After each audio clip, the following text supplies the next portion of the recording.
Hey there, my name is Danielle Putnam. I'm the president of the New Flat Rate. And gosh, what a treat it is to be able to introduce you to my friend Tom Peregrino.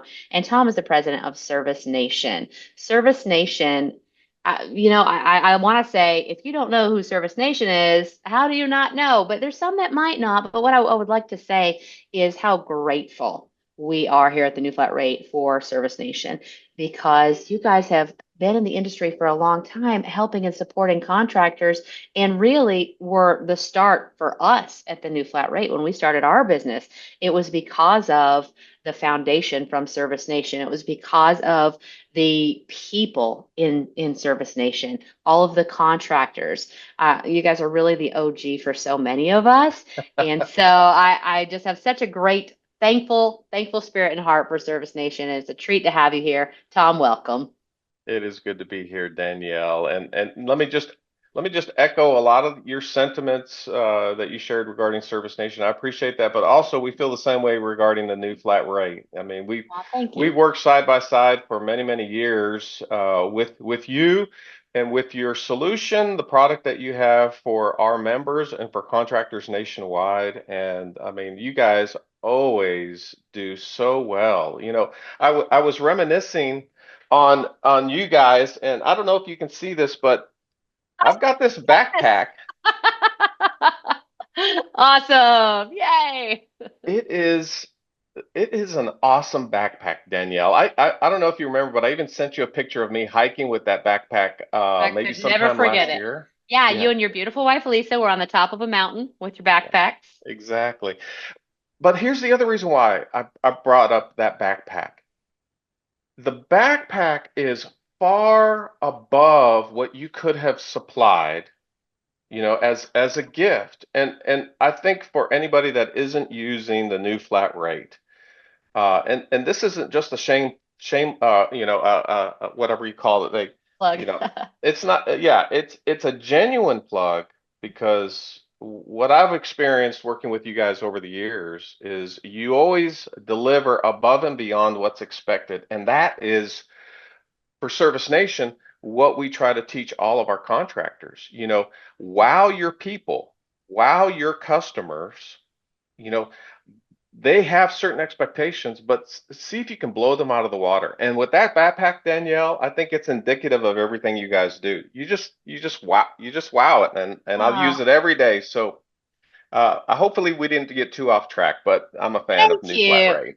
Oh, that's so kind. I didn't even expect that. So thank you. And that backpack, actually, Tom got at our annual Business Uncensored conference. So this is a quick little plug for Business Uncensored coming October 1st through 4th. If you'd like to see if you get a backpack of your own, come to Business Uncensored in Chattanooga. Yeah, I'm looking forward to hanging out with you guys again in October. That's going to be a great event. Always is. I can't wait. And we'll get to more about Tom's going to be one of our speakers, and he's got some really great stuff to talk about. And so we're going to tease that in just a minute. As we get going here, I've got a question for you, Tom. We definitely want to talk about you, get to know you a little bit better, and about Service Nation. But before that, you were a contractor, you were a banker. So, in all of your work career life, what is the most bizarre or funniest thing that has ever happened to you during the workday? During the workday? Like Oh at my, work? oh my gosh. Uh, so in the early years when there was three partners to my business, over the course of time, I bought one of our partners out.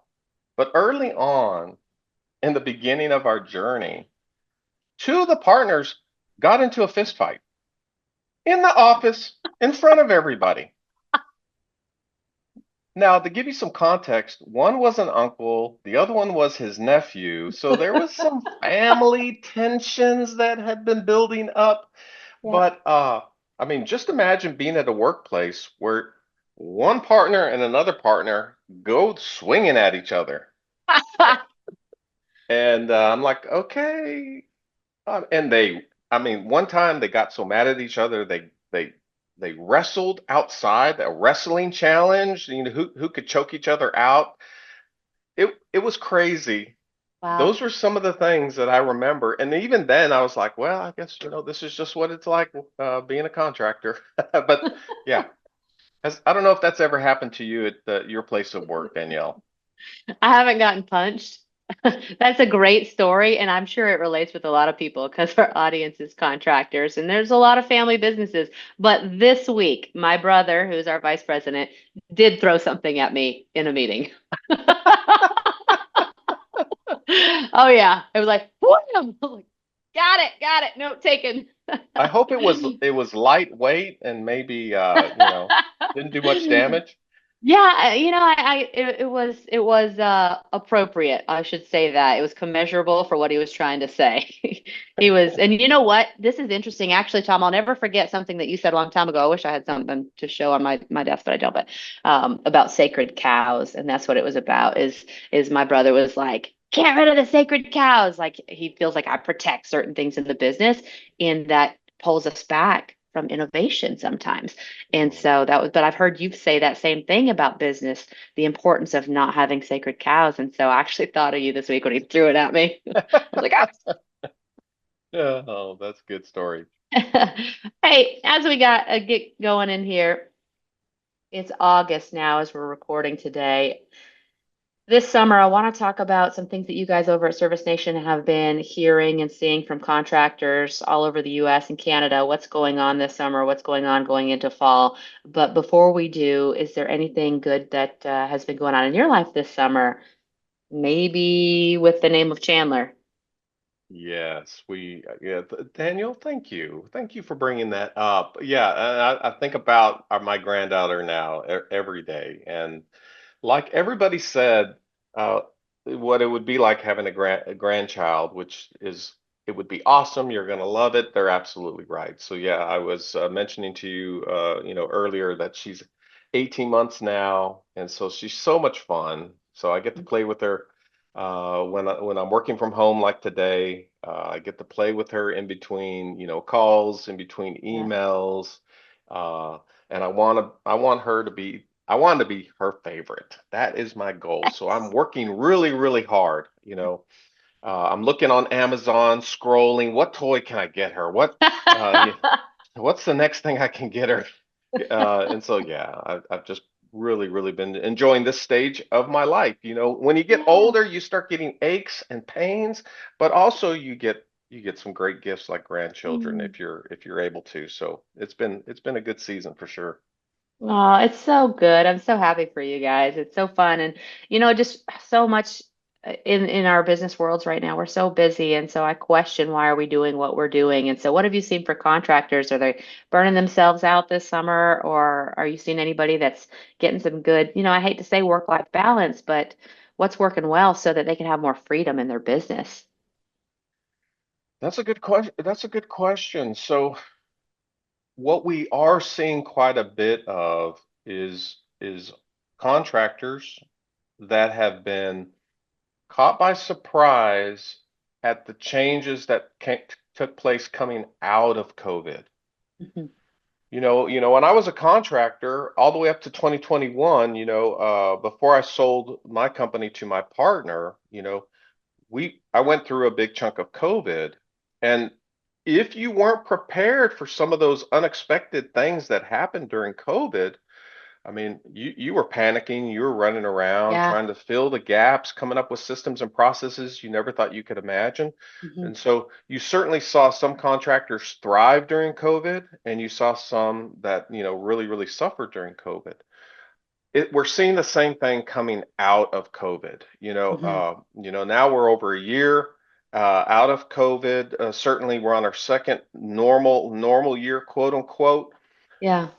But it has caught people by surprise. It's caught contractors by surprise. In particular, the way their lead count used to be, where they got their leads, the marketing that worked, Mhm. for the last few years isn't working like it used to work. Mhm. And so, they're just, some are panicking, some are not Mhm. hitting their numbers, some are, Mhm. never, some are going through situations where they're like, wow, I can't believe I'm having to lay people off Yeah. because I just thought the magic the good part of COVID for home service businesses would Mhm. continue.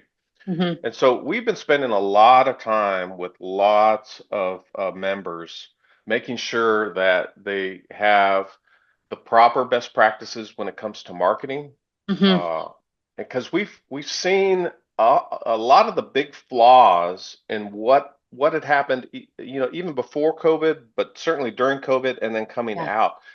Uh, and just to give you an example, one of the things we saw is there were so many contractors that weren't properly diversified with their Mm. marketing. Okay.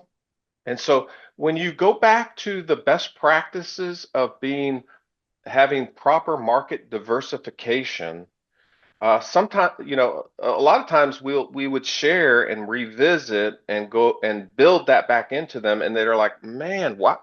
How did I forget that? Yeah. Because what's happened, Danielle, over the last several years is many contractors have gotten so enamored, addicted Mhm. to digital marketing. Yeah. They have become held hostage so much by Google and pay-per-click and Mhm. SEO. And so, a lot of times we'll do an initial analysis of, okay, what are your marketing expenses? How are they allocated? And it's not uncommon, especially if somebody's not properly diversified, that we would Mhm. see that majority of their budget is getting paid to Google or to an SEO company, pay per click, GLSA, all those kind of things. And then we look at, well, what are you spending money on other marketing channels? And oh yeah. Oh yeah, I remember I used to do direct mail. Oh yeah, I remember I used to do yard signs. And so we've been helping contractors go back and diversify again. What we see as a parallel is there are so many contractors. This is the analogy. Mhm. There's so many contractors that went all in with Tesla stock. They used to have 401ks. Yeah. They used to be in an index fund. They used to have ETFs. And then they said, no, let's cash it all out and buy one stock. And I Yeah. used Tesla as an example. Great example. Let's use let's go with one stock in my investment portfolio, and then when it crashes, they're like, "Oh my gosh, what do Yeah. I do?" And we're like, "Oh, you forgot the fundamentals of Mhm. marketing. Mhm. You forgot the importance of diversification, not having all your eggs in one basket, spreading it all out so as the market shifts, as things change, you still get the leads that you need and you still have a low Mhm. cost of customer acquisition." Yeah. That is so key. I love that Service Nation has had a finger on the pulse there. I just learned yesterday that Google is down 64% with home service provider searches. So when a homeowner is searching for a heating and air company or a plumbing or electrical company, those searches are down 64%. So to your point, we didn't see that coming, right? And so if all of your stock was just into Google searches for your business, and then that's down 64%, of course the phone's not ringing. So great job, Service Nation, for working with everybody to get their processes back in place. Two things that you said I love is the diversification and the not being held hostage when you just have that one option. So are there any, such a good example, are there any other areas that you're seeing where contractors are like, oh, yeah, I used to. Oh, yeah, I used to. Not just in marketing, but in other areas of their business. Like, oh, yeah, I used to, but then Uh, they forgot.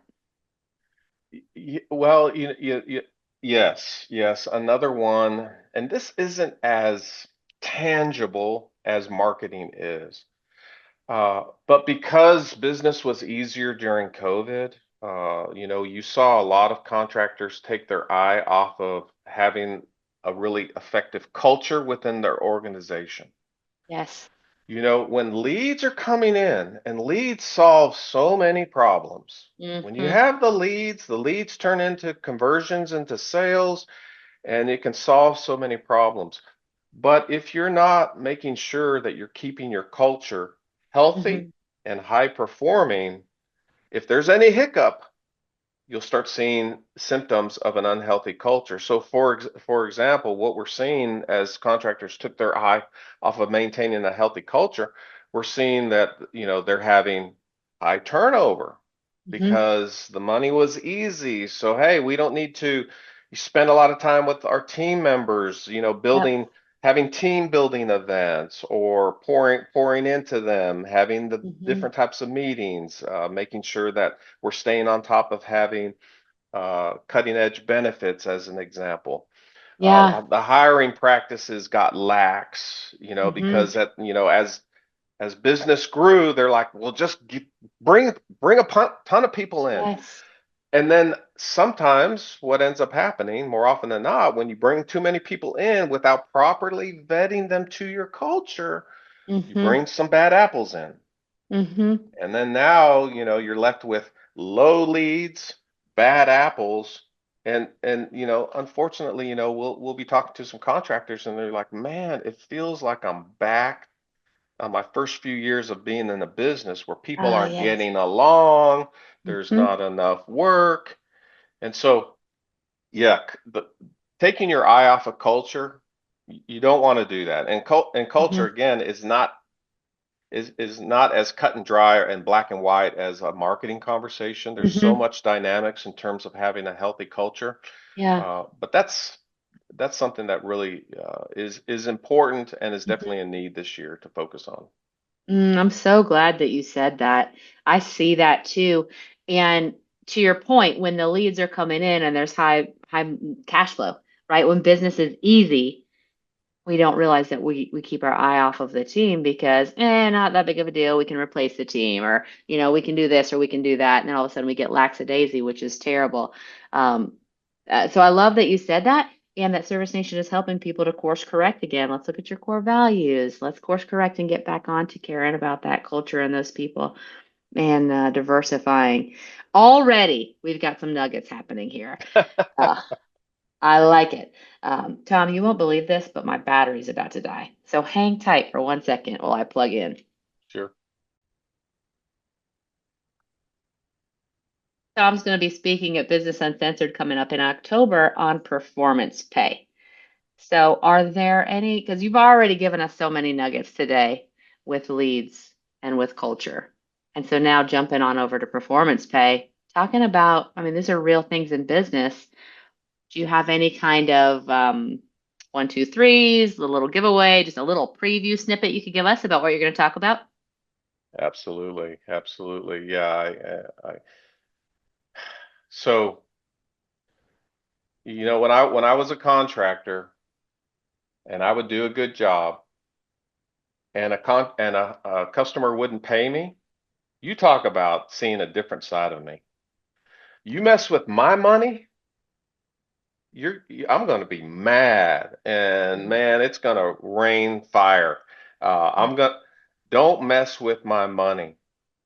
And on a contractor's journey, as they begin modifying how they pay their people, Mm. uh, when they begin looking at shifting field personnel's pay in particular from hourly Hmm. to performance-based pay, and there's different versions of performance-based pay, but Yeah.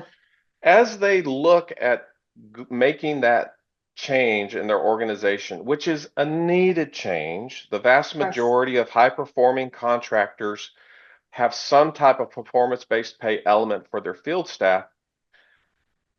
As they make that, they need to keep in mind you're messing with people's money. Yep. And I made the classic mistakes early on in my contractor's journey of not executing that transformation properly. Hmm. And we've seen many, many contractors do it as well. They try it, it blows up on them. They try it, they got people leaving. It's chaotic, and then they go back to hourly. There's some that have heard the horror stories of trying to make that transition, and they're Yeah. scared to death. They don't have nothing to do with it. Yeah. There's some that are just fundamentally opposed to it. They're like, no, I don't even want to hear about it. And so what I appreciate about you guys being able to talk to your members about is here's the here's the why behind performance-based pay. Here's the pros and cons of hourly, because Hmm. there are pros to hourly Yeah. and there's pros and cons to performance-based pay. Hmm.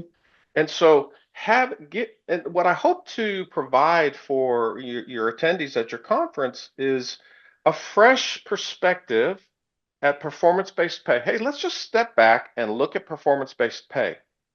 Hmm. Let's look at why it seems to be so popular, why it seems to provide so many benefits in terms of scaling your company, hitting your KPIs. But let's also be cognizant and be Hmm. real about Yeah. the problems and the chaos that may happen if you don't execute the implementation of it properly. And what I've provided in my presentation, Danielle, is exactly how to implement performance-based pay. Hmm.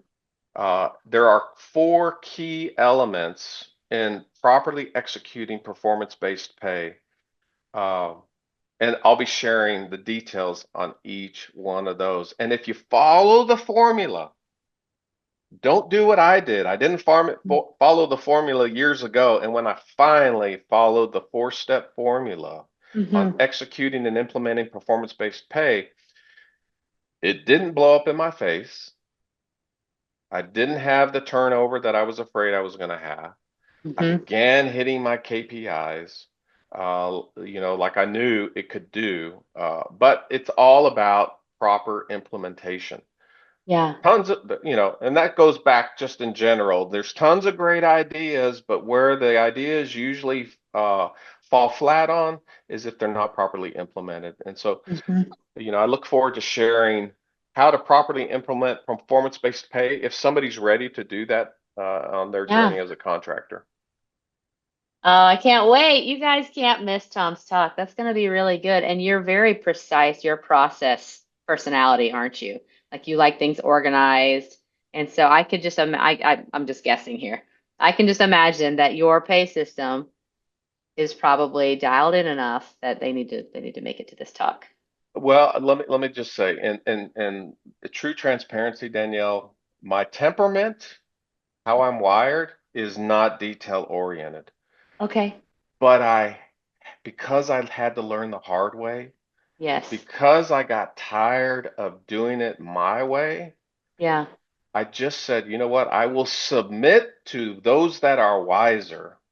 I will submit. Yeah. You tell me what to do, I will execute on that.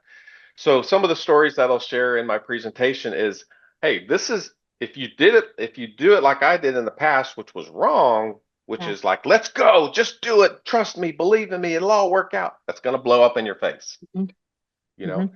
here's the right way to execute it, and here's a collection of the best practices in a formula that are tried and true, worked for me, Hmm. worked for many, many other contractors out here. And so that's the details I will be delivering. Not my nature, but I'm glad I'm surrounded by wiser people and good Yeah. mentors. That's so good.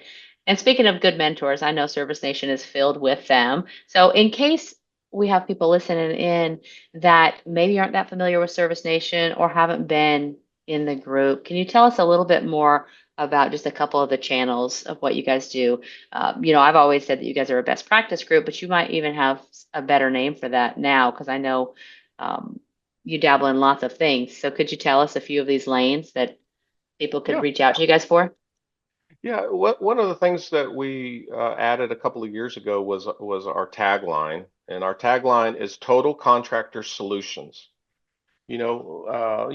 I saw as we were at various conferences and events, they would walk by our table and they'd look and they'd see Service Nation, but it really didn't explain exactly what we did. So we added that Yeah. tagline, Total Contractor Solutions. And so if you're a home service provider and you come to our table, whatever you need to help build your Mhm. company, we can provide that solution. we're able to pull that off because of just being in business for 20 years now and Mhm. adding more and more and more systems, tools, channels for contractors. So, one of the resources that we have is our buying group. Mhm. Um, so, and one of the things that come with that is our preferred partners. So we've got, over 120 preferred partners, the new flat Awesome. rate being one of them. Yes. And with our partnership together, Mhm. you know, we're able to provide resources in terms of vendors, manufacturers, the new flat rate, talking about you guys specifically, vetted partners that we know are going to deliver great Mhm. services. And with the relationship we have, we'll provide that at a better pricing evaluate proposition than if you just tried to do it on your own. So Mhm. we have a lot of contractors that leverage our collective buying power, working with all of our preferred partners like yourself. And so that is one solution that we have for our contractors. The other one, as I've been mentioning, is just the resources we have to coach and train contractors on a one-on-one basis. Uh, Between our premier coaching platform and our advisory board Mhm. coaches, we have close to 100 coaches that Wow. are available to help a contractor wherever they are on their journey. And Mhm. we've got the capability of working with contractors side by side, whether it's implementing systems and processes, or if you have a specific initiative that you want to implement in your organization. Yeah. We compare you up with a contractor that is a coach, It's and that's key. key. That's key. Mhm. Mhm. Yeah, that's I key. know it is. You have such incredible people on your team that actually work directly for Service Nation, but then also, like you said, these contractor coaches. So to be able to work with the team at Service Nation and work with these other contractors in these groups is uh, is awesome. And I'd love to ask if there is a, for lack of a better word, the word testimony, but any story that comes to mind where somebody came and said, "Wow, Service Nation, helped me with this," or because of Service Nation we are at X location in our business, right? Does anything come to mind? So we have thousands and thousands of testimonies, Danielle, Hmm. I um, know. which is just, I am a walking testimony for Service Nation. Before our original founders retired, I would tease them that I was the poster child for them. I was a poster child. Look what you Yeah, did for me. yeah. So that's what made me excited about working for Service Nation. Uh, but just to give you an example, we had one member that started with working with one of our coaches, and he wasn't proficient in negotiating with manufacturers. And so we taught him how to be a great negotiator of Neat. contracts. Hmm. And within short order, he got a much better deal with his HVAC supplier that dropped Wow. so much money to his bottom line. Yes. But he just didn't know how the game is played. Right. He didn't know. And so many of the testimonies that I think about are when a contractor stops operating the company alone and they Hmm. start working with another fellow contractor that's further on in the journey Hmm. and can help them. Uh, there's another contractor that we worked with out of Oklahoma, uh, and he wanted to transform his culture to what we call a unicorn culture. And a unicorn culture is one where you don't have any hiring issues. People want to come work at your organization. And so there's a certain way you execute on that. And so it was so cool. His name is Neat. Cody. So cool talking to Cody. And he's like, hey, I don't have any problem hiring people now. They want to come work for me. And Wow. being able to see him Yes. execute, on what we had suggested, visit with others that were unicorns and didn't have any hiring issues, and he goes, "Okay, that's what I'm going to do." Neat. And so Hmm. that's cool. When you don't Yeah. have hiring issues, oh, you can sleep much better at night. Yes. Love it. Those are great stories. I'm glad I asked. Well, Tom, I can't thank you enough for spending time with us today. You have touched multiple areas of a business. And so I know that this is just really valuable for our listeners. Thank you so much. I can't wait to see you at Business Uncensored. But before we hang up, how can people reach you? How can people reach your team?